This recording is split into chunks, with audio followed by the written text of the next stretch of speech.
Good morning. Welcome to this week's midweek meditation. Today we'll be looking at Psalm 37.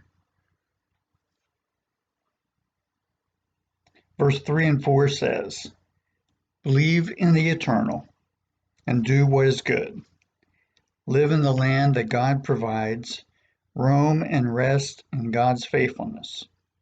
Take great joy in the eternal. God's gifts are coming, and they are all your heart desires." That kind of summarizes Psalm 37, considered one of David's best known Psalms. I have to admit that I wasn't as familiar with it. It's not one that verses stand out to me, although I have enjoyed studying it this week. The purpose of this psalm is to teach us to live in a world filled with wickedness, even among those who hate God, as those who are God's children, as those who are righteous, as those who are on a right path. So how do we live in this world surrounded by those who hate God, those whose path is different than ours?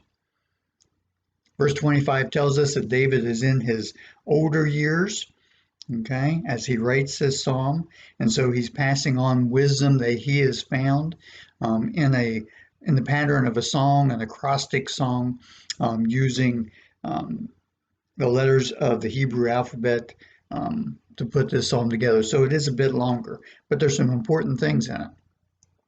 First of all, this psalm gives us some do nots, some things not to do. Verses 1, 7, and 8 tell us, do not fret. Do not fret. Do not fret over evildoers, over those who seem to gain so much in doing evil.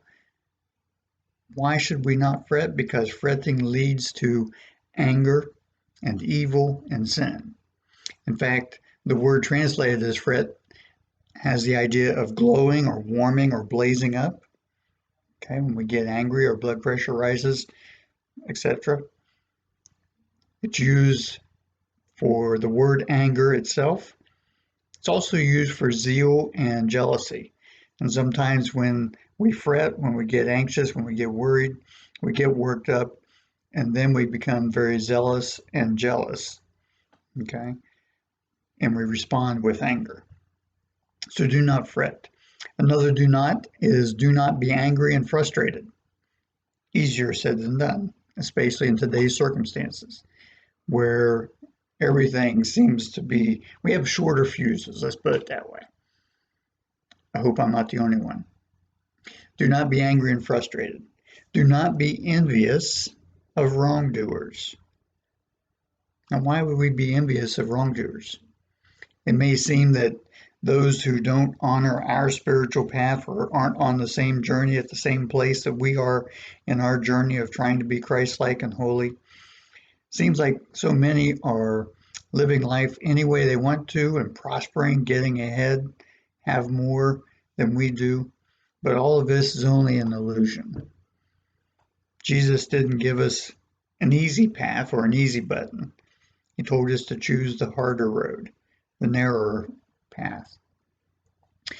So, in addition to these do nots, more importantly, this psalm gives us a to-do list.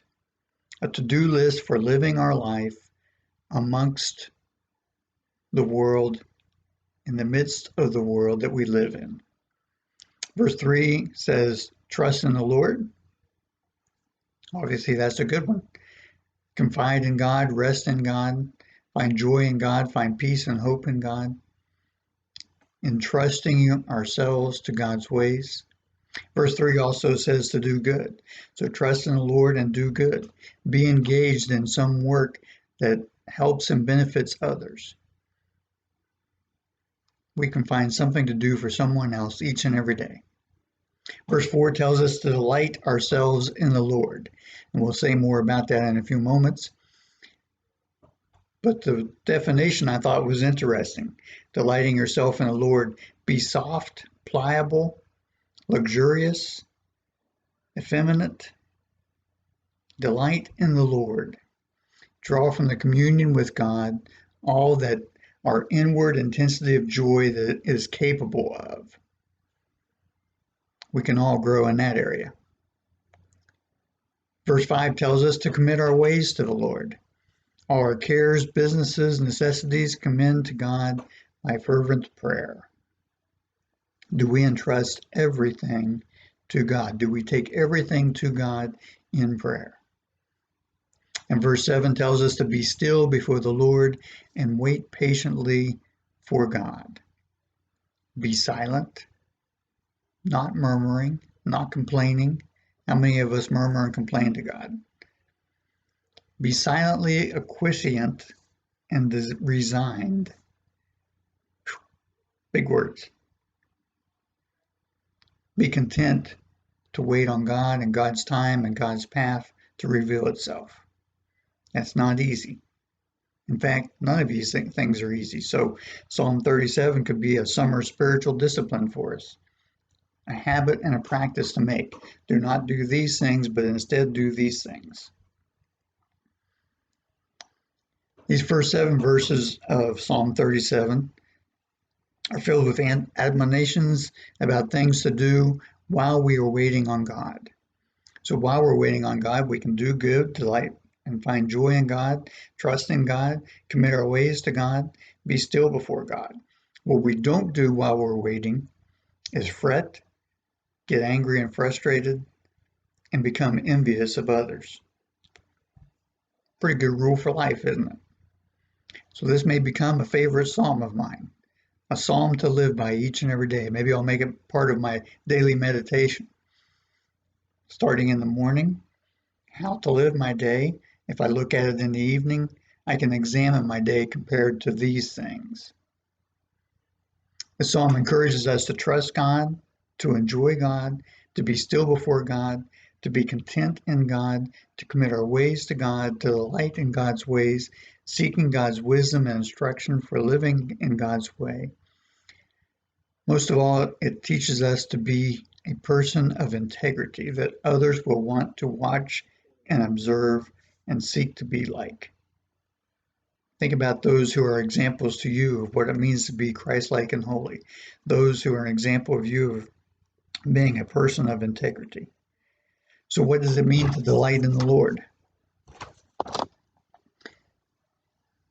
Focusing our heart and then everything about us on God and God's ways, to find peace and contentment in God's ways. Why do we look at the scriptures for? Do we seek out peace and contentment when we do? Why do we approach God? Do we seek peace and contentment when we seek God out, when we come into God's presence? When we come to worship services on Sunday, are we seeking peace and fulfillment in God? Finally, the word if. If we truly find satisfaction with worth in Christ, if we place our joy and hope in God first, if we choose to delight in God's ways, God's blessing will be upon us. We'll see things differently.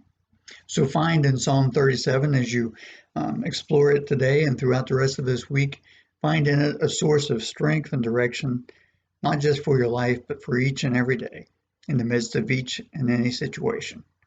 Peace and blessings.